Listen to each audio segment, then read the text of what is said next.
অনেক দিন পরে আসলে সুযোগ হয়েছে, আলহামদুলিল্লাহ আল্লাহর কাছে শুকরিয়া যে আল্লাহর মেহেরবানিতে আবার সুযোগ পেয়েছি ইমার্জিং দলে।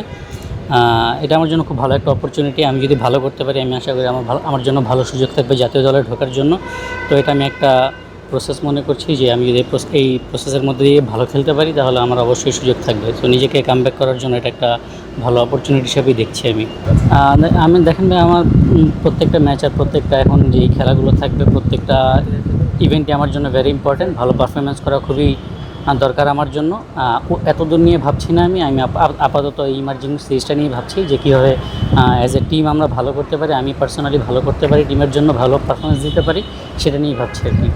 বাইরে থাকা সবসময় কষ্টের, এটা আসলে আনন্দের কোনো বিষয় না। টিমের বাইরে ছিলাম অনেক দিন, এটা অনেক ডিফিকাল্ট একটা সময় ছিল। বাট সবসময় নিজেকে প্রিপেয়ার রাখার চেষ্টা করেছি, ভালো একটা প্রসেসের মধ্যে দিয়ে যাওয়ার চেষ্টা করেছি। কীভাবে ভালো ক্রিকেট খেলা যায়, কীভাবে ডেভেলপমেন্ট করা যায়, এই জিনিসগুলি নিয়ে কাজ করেছি এবং মেন্টালি কিছু জিনিস নিয়ে কাজ করেছি যাতে আমার গেম আরও ডেভেলপমেন্ট হয়। সো আলহামদুলিল্লাহ এবার ভালো পারফরমেন্স হয়েছে, প্রিমিয়ার লিগের সুযোগ এসেছে, আলহামদুলিল্লাহ খুব ভালো লাগছে। এটা তো অবশ্যই অনেক বড় পাওয়া আমাদের, কারণ এত বছরের ইন্টারন্যাশনাল কেরিয়ারের এক্সপিরিয়েন্স আমাদের সাথে শেয়ার করবে, এটা আমাদের জন্য অনেক বড় পাওয়া। যতটুকু সম্ভব আমরা জাতীয় দলেও নিয়েছি, ওনার কাছ থেকে যতটুকু নেওয়া যায়, এখন তো আরও বেশি সময় পাবো। আমরা আশা করি ওনার কাছ থেকে আমরা অনেক ভালো জিনিস নিতে পারবো ইনশাল্লাহ।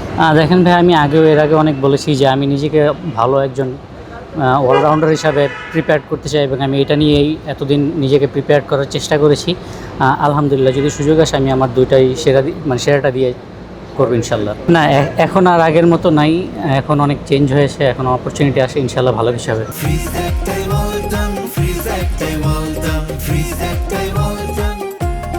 এখানে তো আসলে সিরিজের কোনো ব্যাপার না, যেহেতু এটা এইচপি টিম, তাদেরকে নিয়ে আমাদের ভবিষ্যতে অনেক বড় পরিকল্পনা আছে। যেহেতু আমাদের দুইটা এইচপি টিম এবার বাইরে যাচ্ছে, একটা অস্ট্রেলিয়াতে যাচ্ছে, একটা সাউথ আফ্রিকাতে যাচ্ছে।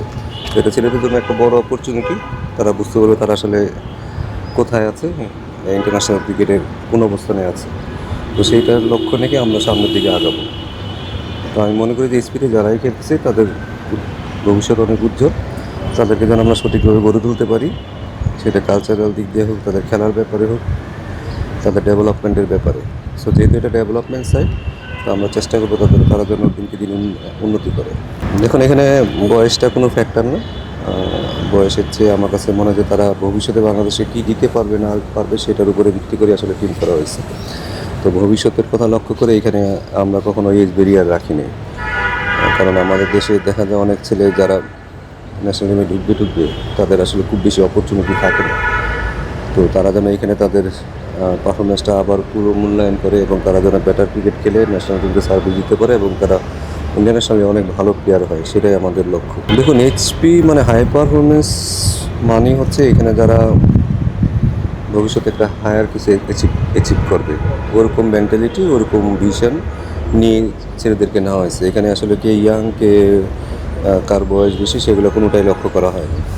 তার যদি সম্ভাবনা থাকে সে যে এজে হতে পারে, সেটা আর্লি স্টেজে হইলে ভালো, কোনো সমস্যা নেই। বাট তাকে যেন প্রতিটা মুহূর্তে সে যেন ইমপ্রুভ করতে পারে, সেদিকে আমাদের লক্ষ্য থাকে। ন্যাশনাল টিমের সাথে যোগাযোগ থাকবে এমন না যে আমি একেবারে ওদের থেকে আলাদা, কারণ এই ছেলেগুলোর সাথে আমাদের একটা লিঙ্ক থাকবে, ভালো একটা যোগাযোগ থাকবে। যে তারা যদি জাতীয় দলে দেখেন, জাতীয় দলে যারা হোয়াইট বল রেড বল আছে তাদের প্র্যাকটিসও আমাদেরই করাতে হবে। তো আমাদের একটা যোগাযোগ সবসময় থাকবে। আমি কখনো নিজেরই ফিল করি না যে আমি জাতীয় দলের বাইরে আছি। আবারও নিশ্চয়ই তার মানে সুযোগের অপেক্ষা আছে, এরকম ব্যাপারটা না, সুযোগের তো এখানে সুযোগের ব্যাপার না, এখানে যোগাযোগ থাকবে। যেহেতু প্লেয়ার সবার সাথে আমাদের সবার যোগাযোগ থাকবে। আর এখানে আমি কোচিং করাতে আসছি, কোচিংটাই করানোই আমার মূল দায়িত্ব। এখন আমি কোথায় করতেছি সেটা আমার কাছে খুব বেশি ইম্পর্টেন্ট।